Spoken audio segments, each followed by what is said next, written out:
But yeah, I completely agree with Mike. I think the worst thing that could happen would be to overspend in free agency, which, I mean, free agency pretty much is overspending by definition. Yeah, that's what you do. And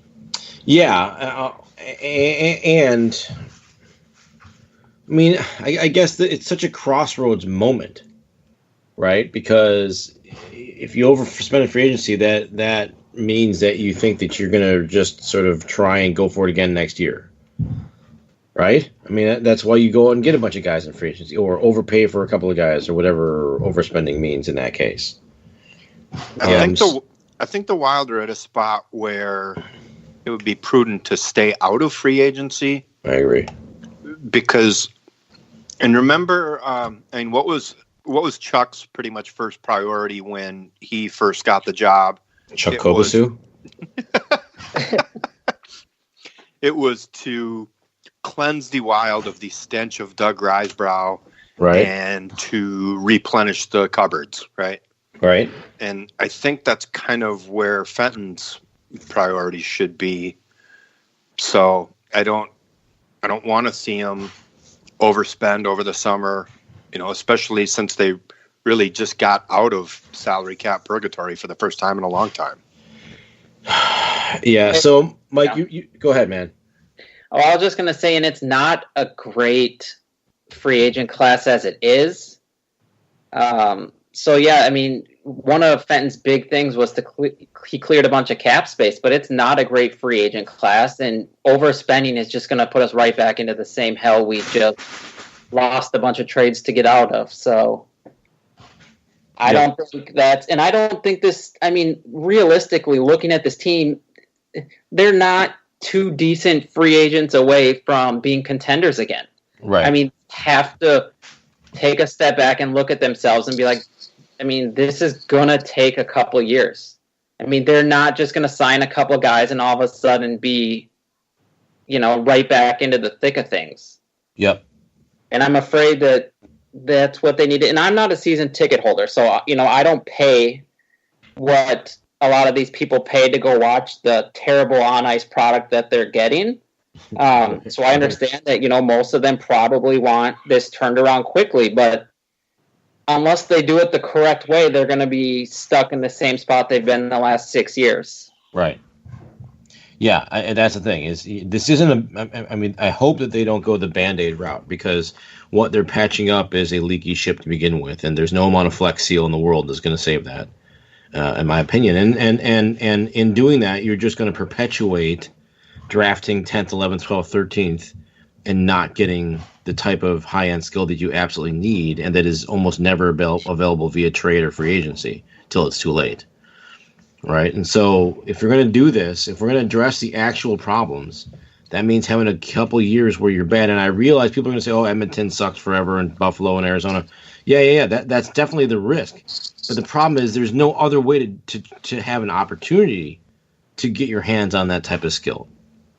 Right. And so it's a risk that you have to take if that's the outcome you want. And as electric as Kaprizov may be, he's just one guy, and two, I'm not going to get excited about Kaprizov till he's in St. Paul, like with a visa, and dressing up for camp. 100%. Yeah, I agree, and we're going to need to find somebody to feed him the puck when he does get here. Yeah, which is going to be a lot more difficult to do than just signing a free agent. Yeah, and it's not going to be Nico Sturm. No, and that's Mike hit on something that's also a major problem here when you're sitting on a team with a lack of high-end, offensively dynamic skill players. Any player, like if you look out at let's just say you look out at the group of available free agents, the production, I mean, if you kind of project out to what you might imagine their production would be going to Team A, Team B, wherever they might land, I mean, their production is going to be better on just about every other team than it would be with the Wild. And Exhibit A to that would be the Nino trade. Mm-hmm. I mean, he was here and just kind of mired in mediocrity for so long. Yeah. And you put him with high-end talent like Sebastian Aho, and he takes off. So, I mean, I think that has to be factored in here too. Yeah, we don't just need a Hull; we need an Oates as well. Yeah, we need somebody that's going to make other players better. And when's the last time the Wild had a player that improved the guys around him? And I'm not just pining for Granlund. Granlund was an imperfect player, is an imperfect player. And now we got a lesser player back for him right now, but that's as much condemnation of Granlund that's as much as a low bar as a comparison as anything. So, he may be the second best disher we've ever had in this team, but that, again, talk about a low bar. I mean, that's subterranean. So this isn't just that, but it's not just finding scores. The high-end skills got to come on both sides of that pass, and I totally think you're right. Which leads me to my next interesting topic for the Wild, which is Zucker, right? So, Mike, you mentioned him earlier, but Lonnie, if Paul has the ability to trade him,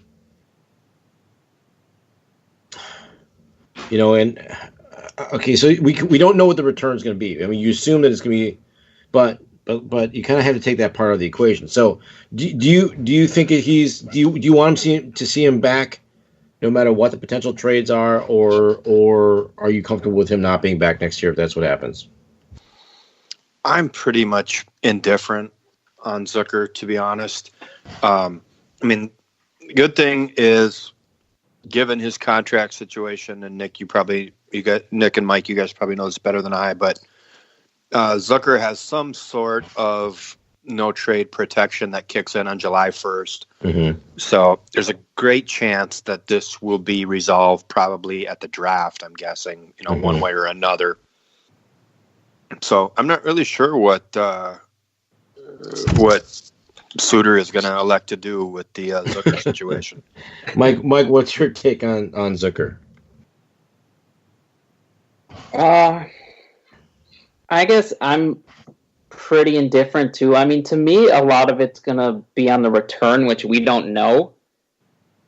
I mean, based on what they were going to get, you're going to get. I mean, it's fine if you want to get rid of them because you're worried about the contract, but based on what the Calgary trade would have been, you're going to get worse. Right. So, I mean, you already have a team that doesn't score much. Getting rid of Zucker, you are probably going to take another step back, which is fine if that's the road you want to go down, which is the way I think we should rebuild it. But people are gonna have to be okay with the time. He's very inconsistent, but at the same time, it's nice to have his speed. But in 2 years, we're not gonna. Stahl will be done. Koivu will be gone. We're gonna need a center. I mean, I almost think you have to trade Zucker for a defenseman, and then potentially move a defenseman to try and get a center. Well, that's interesting. I love that thought process. Unless you're going to wait and try and get one in the draft, nobody's going to give you a high-end center for Zucker.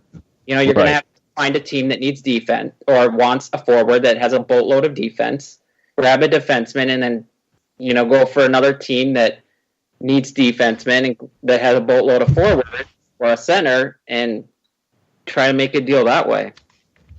I completely agree with that because, okay, so when we look at Zucker, I mean, what do we feel like he is?